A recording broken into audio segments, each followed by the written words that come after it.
I-review na natin man sa record na. Ito yung gagamitin ni Bunoy. Ano bang specs niyan, tol? Chad Smith. Yung tugtog lang ang metro. Wala sa metro eh. Hindi yung tugtog. Ito Tapos na. Sa audio recording or sa studio recording kung tawagin. time out muna sa trabaho man.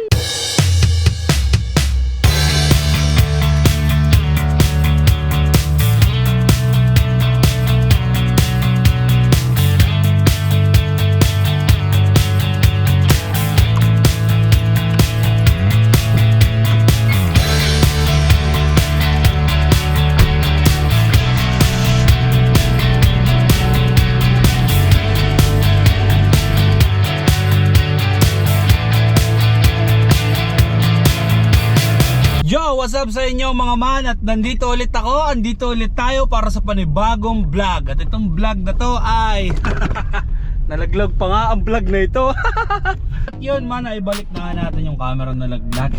Nag-i-intro tayo. Nakita nyo naman kung gaano kaangas yung ating mga kala mo multicam yung gamit natin sa vlog natin ito, pero hindi man. Tiyaga lang ang tawag dun man. Tiyaga lang man, isang camera lang, tas tiyaga lang yun. So yun man, kung napanood din nyo yung last vlog ko, makikita ninyo doon man yung collaboration namin ng Mayora Hawana. At nabanggit ko doon na meron kaming dalawang project. Unang project, yung video shoot para sa sasalihan nilang competition or event or something ganon. And then pangalawa, re-record namin yung guide track nila kasi nga meron silang original song na i-record kay Igwe Music. At pinakita ko sa inyo kung paano mag-record si Darwin. Si Darwin na walang ka-late-late. Si Darwin na late ng 3 oras. Tuwin up lang naman. Huwag mo naman gawin 3 oras para naman. So ngayon, continuation yun ngayon ito. Iba-vlog ko rin siya. Sabi ko nga dun sa una kong vlog. Iba-vlog ko siya para makita ninyo. Pero hindi ako mag-tutorial. Kasi hindi ako magaling sa tsura. Tandaan nyo yan mga man. Yun man, so ngayong hapong ito, ngayong paggabi ng ito, ang i-record natin ngayon is si Bunoy. Ang i-record natin ngayon is drums. Magda-drum tracking tayo ngayon kasi sa audio recording or sa studio recording kung tawagin, yun yung usually na inuuna bukod sa guide track. Siyempre yung guide track given yun, guide nga yun eh, diba? Kaya nga tinawag na guide. So yun ang unang-unang record dyan. Pangalawa, guitar section, especially bass, dapat mag-bowl muna agad dyan. Drums at bass, yan. So ngayon, nare-record natin ngayon si Buno, yan. Solid din yan si Buno. Meron yung page sa YouTube, makikita niyo ito. Naka 1,000 na yan. Kakailan lang yan naka 1,000 kaya supportahan natin yan si Buno. Si RJ Marasigan. Isa sa mga malulupit na drummer dito yan. Pero mamaya susubukan natin pagka lumapat na sa kanyang metro. So yun nga man, papunta na ako ngayon sa recording studio din. Ayan, kay Kuya Jepe. Kay Kuya Jepe sa Rambutan Jam Studio.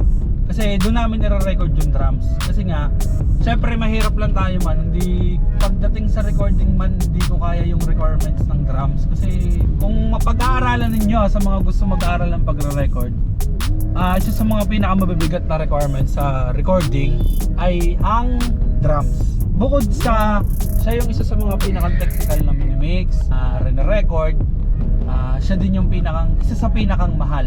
Mahal talaga ang drums. Grabe. Ang lalagyan mo diyan ng budget or mag-i-invest ka diyan sa drums, yung talagang magandang drums. Kung gusto mo ng magandang tunog na drums, mag-invest ka ng magandang drums. Actually, yung talagang requirements sa recording, kailangan mo ng magandang drums. Hindi ako naniniwala, ewan ko lang pero hindi ako naniniwala kasi meron kasing ibang mga industry, 'di ba? Minsan mayroon sa kanilang culture or something na parang sinasabi nila, wala sa gamit 'yan. Ngayon man, sa recording man, nasa gamit 'yan man. Yun ang para sa akin nasa gamit. Dahil na-testing ko na siya eh. Pag gusto mo ng high quality na sounds, mag-invest ka sa drums. Unang-una drums, magandang drums. Alam mo pa ang pangalawa? Magandang mic. Yan.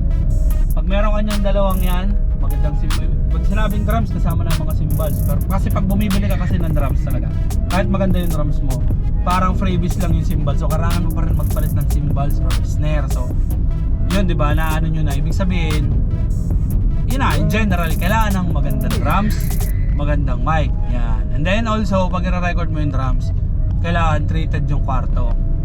Kailangan at least naka-soundproof, may pampatay ng reverb, ganon, yun. Dun yun kay Kuya Jape meron. Kasi siyang, alam mo na, big time ang ating Kuya Jape, ang Rambutan Jam. In short, makikirecord tayo doon. Papatulong tayo ko Kuya Jape para i-record yung drums ni Mayora Juana.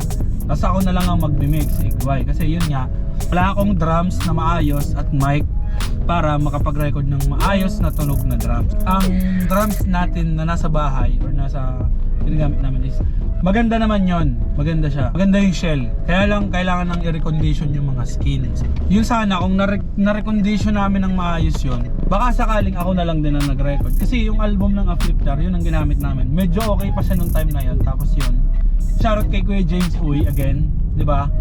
Shoutout kay Kuya James Uy, pinapahiram niya ako ng mic, magandang mic para sa drums. Kaya na-record namin ng maayos yung album namin sa Afflictor.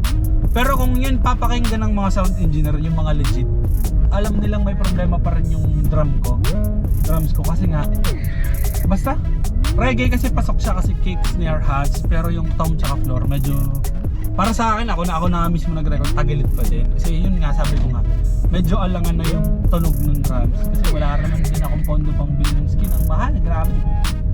So yun, ginawa ko na lang ng paraan sa pihit, diba?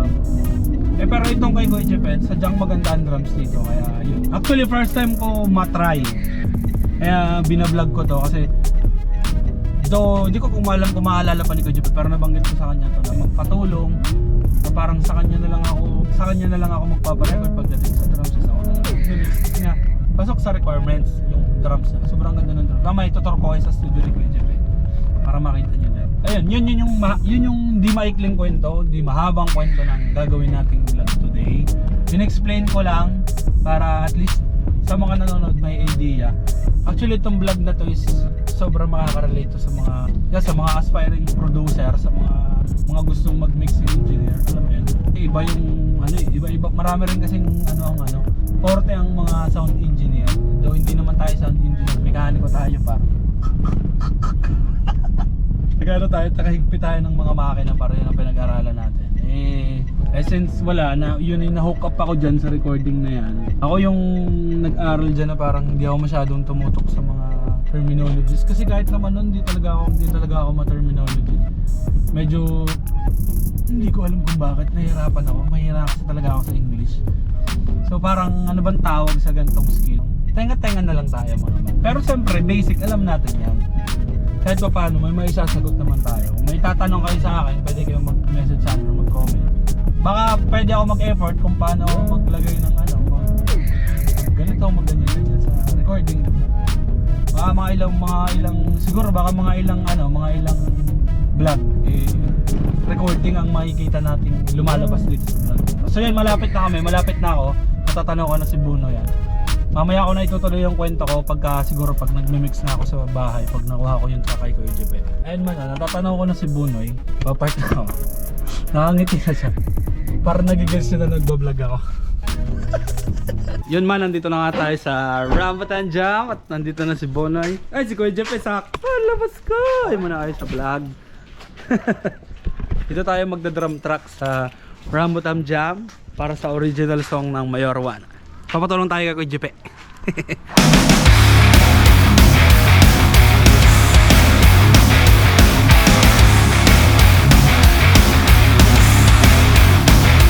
Pasok na kami para ma-set up na yung drum si Bunoy. Let's go! Bukas na ng ilaw sa bola. Pasok na kami dito sa Rambutan Studio. What's up? Hintay lang tayo magbukas ang yun, nagbukas na. Pasok po kami kuya. So, enter muna. Ganda ng studio! Rambutan Jam! Alright. Napaka-solid na studio. So, set up lang kami mga man.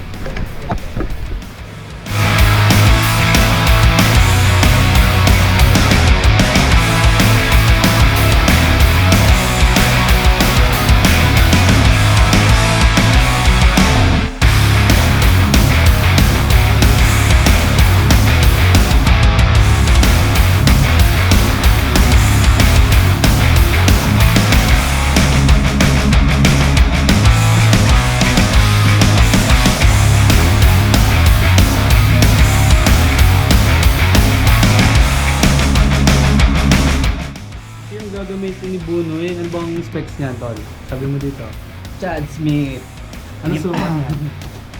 14 by 5. May mga modification ka nang ginawa dyan, wala? Wala pa naman. Gawin pa din. Gawin pa. Tagal mo yung mic. So, ang gagamitin natin drums ngayon man is Pearl Decade. Yun. Pearl Yan. Pearl Decade, yeah. Napaka-solid nito. Nagkakumunod nito. And then, Armada cymbals. Tapos, symbol ng hat. Yan. Yan. Ilang toms yan, tol? 1, 2, 3, 4. 1, 2, 3. Apat. Apat na toms. Yan. Apat na toms. Setup ng headset si Kuya. Or some monitoring.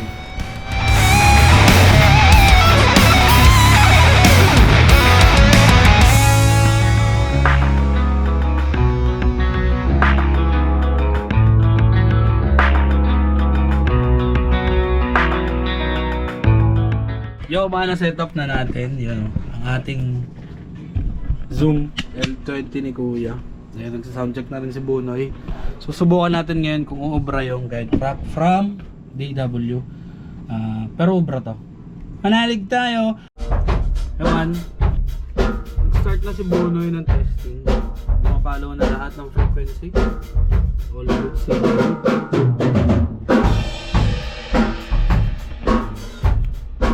Thanks kay Kuya Jupe. Yun o. Sobrang smooth. Yan. Oo, pwede naman. Start na tayo ng record. Let's go.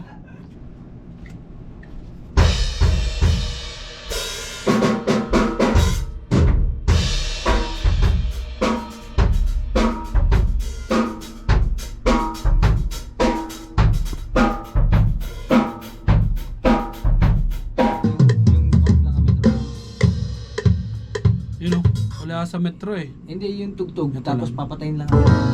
Para ko ma-figure out yung ano. Pero pwede naman ako mag-open ng isang file. Tatanggalin ko yung boses niyang yan. Pasok yun eh. Tanggalin mo yung ano? Tanggalin mo yung lyrics. Yung kanta. Ah, yung kanta mismo? Oo. Papasukan ko lang. From the top. From the top. Hindi ka naman pwede umulit eh. Hindi ka naman pwede sumingit eh. Sisave ko muna to para sure tayo. Ayaw mo naman sa boses ko, Bunoy. Nadi-distract sa boses mo. Ayaw mo naman. So try ko halimutin Wala ka sa akin beer mamaya. Nag-iisip. Kasama mo daw boses. Laksi. Yan. Saan ko ipapasok yung boses? 2, 10. Ang suporta dapat bang umasa sa O yung part lang na yung tanggalin natin. Yung medyo. Pwede naman, gusto mo kang tanggalin talaga. Sige. Sige nga tol, try mo nga ito, walang boses to ha. Nagre-record sa track.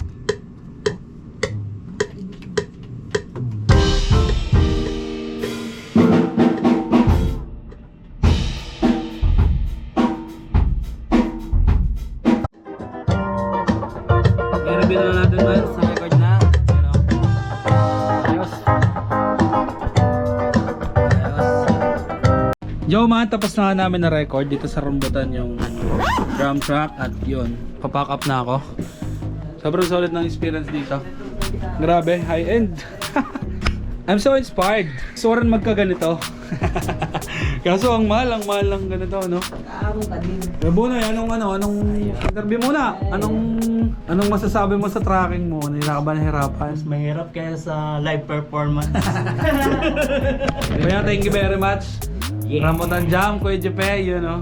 Thank you. Sa mga gusto mag-record dito, recording studio to. Ito legit. legit yan. Panis, professional, 1 oras. Maraming salamat sa Rambutan Jam. Solid, ganda ng experience, ganda ng mga gamit. Highly recommended. Sa mga local artists around Oriental Mindoro, hanapin nyo lang si Kuya Jepe. So yun, pwede nga kayo magsama ng tech nyo. Parang ako, tech ako nila, tapos record ko sila. So, dito lang, ganitong setup pwede dito.